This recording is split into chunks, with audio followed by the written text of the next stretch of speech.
আসসালামু আলাইকুম, কৃষি বান্ধব বাংলাদেশ ইউটিউব চ্যানেলের পক্ষ থেকে আজকে চলে আসছি বাগুনের ভুঁয়ে। দেখতে পাচ্ছেন আমার কাছে একটা বাগুনের গাছে পাতা কুঁকড়ে যাচ্ছে এবং নুয়ে পড়েছে। এটার কারণ কি? আসলে এটা কারণ হলো যে পোকা লাগছে। এই যে এই পোকাতে কিন্তু ডগা খাবে না, এই পোকাগুলো শুধু পাতাকে এভাবে কুঁকড়ে তারা বাসা বানাবে এবং বাগুন ছিদ্র করে বাগুন খাবে এবং গাছের পাতার যে ইগুলো পাতার ডগাগুলো সেগুলোকে এভাবেই কানা করে খেয়ে নেয়।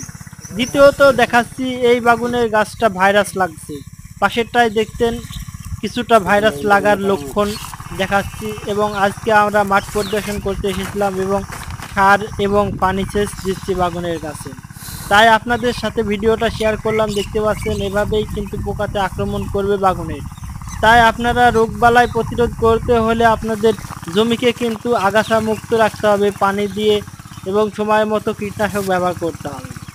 দেখতে পাচ্ছেন এই গাছে কিন্তু ভাইরাস লেগে গেছে। এই ভাইরাসের নামটা কি যদি জেনে থাকেন তাহলে সবাই কমেন্ট করে দিবেন। এবং এই ভাইরাসের গাছ কি তুলে ফেললে ভালো হবে না রেখে দিলে ভালো হবে, আপনারা সবাই কমেন্ট করবেন। বন্ধুরা ভালো থাকবেন। আজকের ভিডিওটা এখানেই সমাপ্ত করে দিচ্ছি।